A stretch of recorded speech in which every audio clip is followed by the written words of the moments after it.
बागेदेखि क्षेत्रफल हामीहरूको 1 डेढ रोपनी जग्गा होला र त्यस ठाउँमा एउटा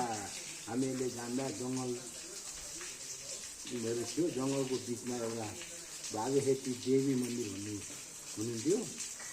र त्यो पनि धेरै कहिले अब अहिले यति भन्न सकिँदैन। एउटा लेखमा 1400 वर्ष भनेर लेख एउटा देखिन्छ, तर त्योभन्दा अगाडिकै अनुपातमा हामीहरू अगाडि हुनुहुन्छ र यो बागेती देवीको प्राङ्गणमा चाहिँ हामीहरूको गणेशहरू, गणेशका मन्दिरहरू र 5 पाण्डव इत्यादि देवी देवताहरू छन् र अरू यसमा गएर कमसेकम आधा किलोमिटर माथि गएर एउटा शिव देवी मन्दिर पनि हुनुहुन्छ र त्यो चाहिँ लगभग हामीहरूको अलिक 200 खुर्किला जति लगभग जानुपर्ने ठाउँमा एउटा देवीको मन्दिर छ र हामीहरूले यो म एउटा पुजारीको नाता भीमसेन भारती, यहाँको बाजे अमृत भारती, जगन्नाथ भारतीको छोरा नाति पनाति हामी भएर हामी त्यस बेलादेखि पूजाहरू गरेर चलेर आइरहेको र त्यसमा अहिले आएर पछि अब त्यो जङ्गलको बिचमा जस्तो 8 वर्षको उमेरदेखि मैले यहाँ पूजाहरू गरेर आएँ है। 8 वर्षको उमेरदेखि पूजा गरेर आउँदाखेरि हामीहरूलाई अब पूजा विधि हुँदा वा नहुँदा उहाँहरूले सर्पहरूले चाहिँ ठुल्ठुलो नागहरूको सानाले चाहिँ बाटो छोपेर बस्नुहुन्थ्यो। मैले एउटा अक्षताल चाहिँ चढाएपछि बाटो छोड्नुहुन्थ्यो, म एउटा आफ्नो घरमा बाटो सोझाउँथेँ र त्यसपछि र त्यत्तिकै हुँदा होला अलिकति हामीहरूले यहाँको विकसित थिएन र त्यहाँदेखि अलिअलि विकसित जस्तो हाम्रो वडा कार्यालय पञ्चायतको कालदेखि नै भनौँ अलिअलि विचार पैसा समाजसेवी हुँदै आएपछि अलिअलि जातिगतको कोही मन्दिर बनाउनु हुनुभयो, कोही चाहिँ ढुङ्गा छापेर कहाँ बनाउन लाग्नुभयो, कोही के गर्नुभयो। त्यताबाट गएपछि अनि वडा कार्यालयले साथ दियो, जिल्ला विकासले साथ दिनु आएर अलिअलि गरेर हामीहरूको यस ठाउँमा प्रगति र हाम्रो यो बागेती स्थान चाहिँ हाम्रो ठुलो राम्रो स्थान जस्तो हुन लाग्यो र त्यसभन्दा पछि हामीहरूले 40-41 सालमा एउटा शिवको मन्दिर फेला पार्यौँ। शिवको मन्दिर कस्तो फेला पार्यौँ भने त्यहाँ एउटा जङ्गल, काँडाको झाल, रुखपात माटोले पुरिएको कमसेकम 7 फिट तल भाँसिएर बस्नुभएको एउटा शिवलिङ्ग फेला पार्यौँ र अलिकति फेला पारेर हामीहरूले त्यो शिवलिङ्ग 1 फिट शिवलिङ्ग चाहिँ हाम्रो कुलप्रसाद भारती र भीमसेन भारती र यसको साथसाथै दुईजना मान्छे अरू जम्मा भएर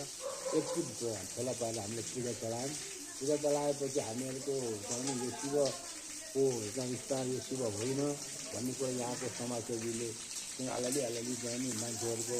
कोही गाडेको भन्ने कुरा राख्यो, कोही के भने कोही के भने त्यो भने हामीहरूले 10-8 वर्ष चलिसकेपछि 55 भाद्र महिना हाम्रो जनै पूर्णिमाको जुन एउटा रामायण भजन भएर हाम्रो समाजसेवी एउटा खोलेको छौँ र हामीहरूले त्यसमा हाम्रो ओडादेखि जो हुनुहुन्थ्यो र हामीहरूको टोलका जानेले हुनुहुन्थ्यो, त्यसमा आएर हामीले भजन सुरु गरेर साथै एउटा पार्टी माटाको पार्टीमा भजन सुरु गर्दा अनि हाम्रो साथीहरू गए त्यहाँ चाहिँ त्यो शिवको ठाउँमा दोस्रा तलामा, एक तला त हामीले पूजा गरिराखेको थियो, दोस्रा तलामा गएपछि अलिकति हिलो दबदबी हिलो झिक्छु भनेर लाग्दाखेरि अर्को पिठ फेला पऱ्यो र अनि त्यसभन्दा पछि अर्को पिठ फेला पऱ्यो। तेस्रा पिठ फेला परेपछि पुरै निकाल्दाखेरि तल चाहिँ एउटा नागको रूप धारण भएको चाहिँ नि नागैको स्वरूप भएको एउटा फेला पऱ्यो र कस्तो भन्दाखेरि त्रिलोकेश्वरको नागको चाहिँ नि नारायण शिवलिङ्गको चाहिँ त्यो नागको चाहिँ शिरमा शिवलिङ्ग र त्रिलोकेश्वर शिवलिङ्गको चाहिँ नि शिरमा बस्नु भएको एउटा फेला पऱ्यो र त्यसभन्दा माथि एउटा नारायण विष्णु भगवान् चाहिँ शिवलिङ्ग माथि बसेको फेला पऱ्यो र त्यो मन्दिर हामीले फेला पारेर अहिले हाम्रो चर्चित र हाम्रो एउटा बाहिर फेरसम्म हामीहरूको यसको कार्यक्रम हामीहरू लगाएर अहिले अलिकति सबै आवत पनि भयो र यो मन्दिर अहिले यो 3 फिटको बेटामा परमविष्णु महेश्वर पनि भन्दछन् र यसलाई चाहिँ हामी यसै भन्न पनि हामीले एउटा कार्यक्रम राख्दा पुरा जाने बुझेको अब संस्कृतिमा विद्वानहरू र गुरुवर्गहरू जस्तो प्रशासनका अधिकृतहरू उहाँहरूले पनि यो मन्दिर यो गर्नु भन्न सकिन्छ भनेर उहाँले भन्न सक्नु भएन र उहाँले अब त्यही लोकेश्वर भयो भनेदेखिको यो धेरै गाह्रो पर्ने देखिएको त्यसो तिनवटा चिज एकै ठाउँ भएको शिवलाई कुरा राख्दाखेरि हामीले फेला पार्ने र उहाँको नाम मरिकन राम्रोसँग राख्नलाई चाहिँ अझ हामीले यो लिन सकेका छैनौँ र अहिले पिरेलदेखि स्वर महादेव हुनुहुन्छ उहाँको सँगसँगै विष्णु भगवान नारायण हुनुहुन्छ शिरमा र पुछारमा गएर शेषनाग हुनुहुन्छ र यस ठाउँमा अहिले राम्रो राम्रो प्रगति हुँदै आइरहेको छ विवाह भागवती पुराण समाजसेवी गाउँ दाजुभाइ छ छिमेक र वडा कार्यालय जिल्ला विकास समिति यिनीहरूले अहिले आएर यो ठाउँमा अहिले प्रयोग गराउने हुनुहुन्छ त्यसमा अहिले राम्रो राम्रो हुँदै आइरहेको छ र धन्यवाद यहाँको म पुजारीको हिन्दी भाषीको नाता भएर मैले जानेको यो ठाउँको यहाँको प्रगति विवरण यहाँ पनि धन्यवाद।